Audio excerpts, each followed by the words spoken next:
Welcome to Kalpana Mohammed channel. இன்னைக்கு என்ன special பாத்தீங்கன்னா சுட சுட முட்டை குருமா. இந்த குருமா எப்படி செய்யலான்றது பார்க்கலாமா? இந்த குருமா வந்துட்டு சப்பாத்திக்கும் சூப்பரா இருக்கும், சாப்பாட்டுக்கும் அதை விட அட்டகாசமா இருக்கும். எப்படி செய்யலான்றது பார்க்கலாம். ஒரு மிக்ஸி ஜார்ல பட்டை, லவங்கம், ஏலக்காய், சோம்பு, கல்பாசி இது எல்லாமே எப்பவும் போல போட்டு எடுத்து வச்சுக்காங்க. 1/4 ஸ்பூன் அளவுக்கு கசகசா போட்டுக்காங்க. முந்திரி பருப்பு இருந்தா முந்திரி பருப்பு, இல்லைன்னா பொட்டுக்கடலை எக்ஸ்ட்ரா சேர்த்துக்காங்க. ஒரே ஒரு சிட்டிக்கு அளவுக்கு சீரகம், 4-5 மிளகு, காரத்துக்கு ஏற்ற மாதிரி பச்சை மிளகாய் போட்டுக்கோங்க. 2 தேங்காய் பார்த்தா தோல் நீக்கிட்டு போடுங்க. தண்ணி ஊற்றி ஊற வச்சு தனியாக எடுத்து வச்சிருங்க. அவ்வளோதான். அதுக்கப்புறம் மீடியம் சைஸில் 2 வெங்காயம் பொடிசாக கட் பண்ணுங்க. எந்த அளவுக்கு பொடியாக கட் பண்ணுறோமோ அந்த அளவுக்கு குழம்பு டேஸ்ட்டாக இருக்கும். எப்பவும் போல் கடாயில் எண்ணெய் ஊற்றிக்கோங்க. பட்டை, லவங்கம், சோம்பு, கல்பாசி, பிரிஞ்சி இலை, ஏலக்காய் போட்டு தாளிச்சுக்கோங்க. வெங்காயம் பொடிசாக கட் பண்ணதை போட்டுக்கோங்க. போட்டுட்டு பாதி அளவுக்கு வெங்காயம் மட்டும் வதங்கட்டும்.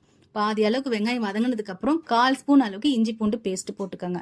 போட்டுட்டு இதையும் நல்லா பச்சை வாசனை அளவுக்கு போற அளவுக்கு வதக்கிட்டு 1/2 ஸ்பூன் அளவுக்கு தனி மிளகாத்தூள், 1/2 ஸ்பூன் தனியாத்தூள், 1/2 ஸ்பூன் சிக்கன் குழம்பு மசாலா, 1/4 ஸ்பூன் மஞ்சத்தூள் இதையும் போட்டு வதக்கிடுங்க. சிம் பண்ணிட்டு போடுங்க.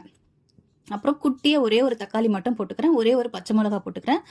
குழம்புக்கு இப்பவே நான் கல் உப்பும் சேர்த்துக்கிறேன். சேர்த்துட்டு இது கல் உப்பை போட்டுட்டு சிம் பண்ணிட்டு மூடி போட்டு வச்சிருங்க. அவ்வளோதான். தக்காளி நல்லா வதங்கட்டும். இந்த தக்காளி நல்லா வதங்கினதுக்கு அப்புறம் நான் வீட்டில் அரைச்ச குழம்பு மிளகாத்தூள் இருக்கு இல்லையா, அதை வந்துட்டு ஒரே ஒரு ஸ்பூன் போட்டுக்கிறேன். உங்களுக்கு மிளகாத்தூள் இல்லைன்னா நீங்கள் சிக்கன் குழம்பு மசாலா கொஞ்சம் எக்ஸ்ட்ரா கூட சேர்த்துக்கலாம். தேவையான அளவுக்கு தண்ணி ஊற்றிக்கங்க.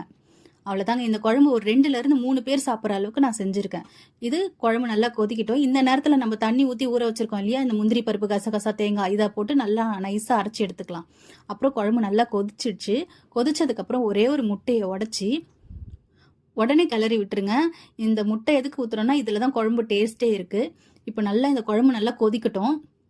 கொதிக்கும் போது உங்களுக்கு முட்டை உடச்சி ஊற்றினாலும் சரி, இல்லை நீங்கள் வேக வச்சு முட்டையை கீரல் போட்டு போட்டாலும் சரி, அது உங்களோட விருப்பம். அப்புறம் அரைச்சி வச்சிருக்க தேங்காய், முந்திரி பருப்பு, கசகசா இதையும் நம்ம போட்டுக்கலாம்.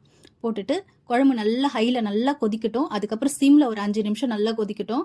எண்ணெய் லைட்டாக பிரிஞ்சு வரும் பார்த்தீங்களா, அந்த நேரத்தில் கொத்தமல்லியை போட்டு இறக்கிடுங்க. இந்த குழம்பை கண்டிப்பாக ட்ரை பண்ணுங்கள். எப்படி இருக்குன்னு சொல்லுங்கள்.